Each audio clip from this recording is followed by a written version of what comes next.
यहीं से डायरेक्ट ठोके दे रहे हैं वहाँ। हाँ, कुछ कर रहे हैं कोशिश। सर, आयुष मंत्रालय यानी स्वास्थ्य मंत्रालय ने स्वस्थ बच्चों के लिए नॉन वेज और सेक्स गर्भवती महिला को इससे बोला है दूर रहने के लिए, वर्जित करने के लिए। किस तरह देखते हैं इसको?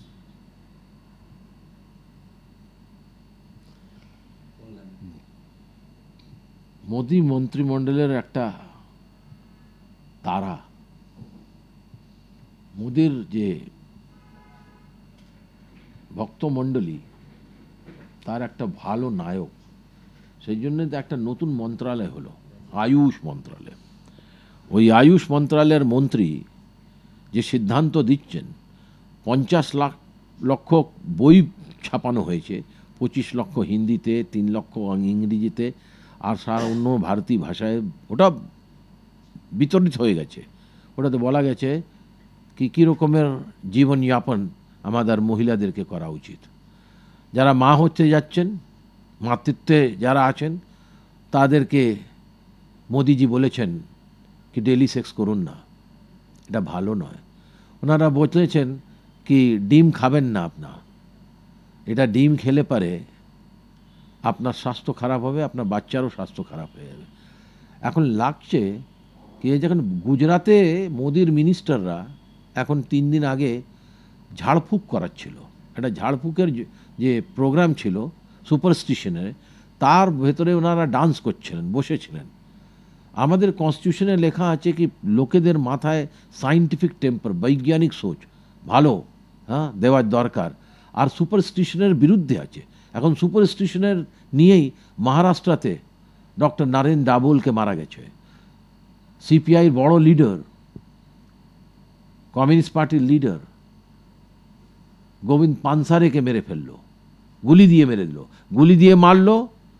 ডক্টর নারেন দাবোলকে যখন মর্নিং ওয়াক করছিলেন গুলি দিয়ে মারলো গোবিন্দ পানসারে আর ওনার স্ত্রীকে। স্ত্রী বেঁচে গেলেন, গোবিন্দ পানসারে মারা গেলেন। আর তারপরে ব্যাঙ্গালোর ইউনিভার্সিটির প্রফেসর কালবুর্গি, ওনাকেও গুলি দিয়ে মেরে দিয়েছে। কেন? তারা সুপারস্টিশনের বিরুদ্ধে অভিযান চালাচ্ছিলেন। তারা বলছেন কি এই যে ঝাড় ফুঁক আছে, তন্ত্র মন্ত্র টোটকা, এটার থেকে কিছু হবে না। এরা বলে তন্ত্রমন্ত্রকে, অসাধ্য রোগদেরকে ওরা দূর করে দেয়, এর বিরুদ্ধেই ছিল। কিন্তু এখন তন্ত্রমন্ত্রের এই কোনো ডক্টর, এখন তো লাগছে কি ভারতের medical council of India, world health organization যারা সব বলে যাচ্ছে, আর Indian council of medical research, Indian medical association, এসব বাজে অর্গানাইজেশন। সব থেকে ভালো নরেন্দ্র মোদী, ওই আয়ুষ বিভাগের মন্ত্রী নায়েক, উনি বলেছেন কি করা যায়। এরা লাগছে এরা মন্ত্রী নয়, এরা নতুন আধুনিক वात्स्यायन হয়ে গেছে, আধুনিক वात्स्यायन। কি বলা যায়? देश में किसान आंदोलन कई स्टेटों में लगातार जारी है। এই নিয়ে 15 জুন সারা ভারতে কৃষকরা নিজের দাবি, এই 4 দাবি নিয়ে বিজেপির ফার্মার কৃষক বিরোধী নীতির বিরুদ্ধে পুতলা দহন করবে সারা দেশে। এই ডিমান্ডকে সারা ভারত কৃষক সভা আর মহেন্দ্র সিং টিকাইতের কৃষক সংগঠন ভারতীয় কিষাণ ইউনিয়ন তারা সাপোর্ট করেছে, আরও 40 জন করেছে। 15 তারিখে সারা দেশে পুতলা দহন হবে। राष्ट्रपति चुनाव नजदीक है, आज विपक्ष फिर बैठ रही है, आपकी पार्टी इस पे किस तरह देख रही है? आपके हिसाब से कौन सा चेहरा हो सकता है?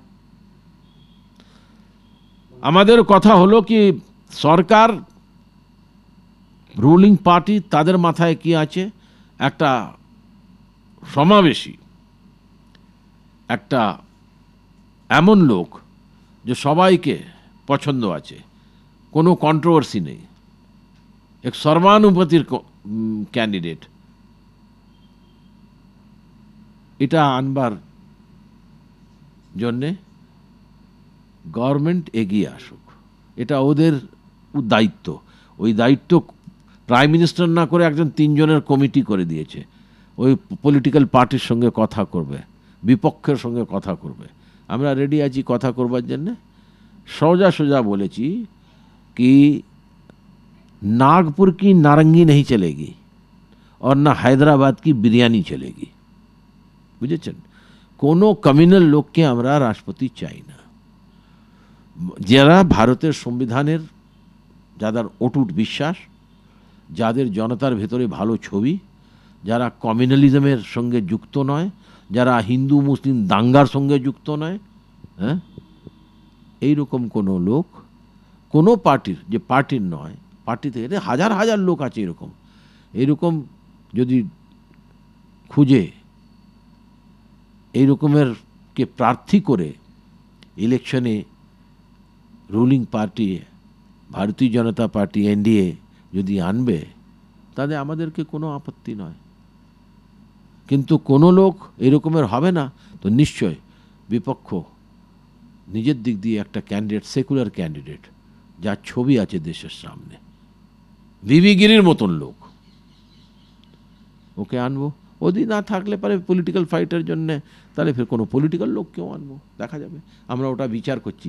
আমরা আগে দেখছি কি আগে রুলিং পার্টি, মোদিজি, প্রাইম মিনিস্টার, ওদের পার্টি, তারা কি প্রস্তাব নিয়ে আমাদের কাছে আসছে।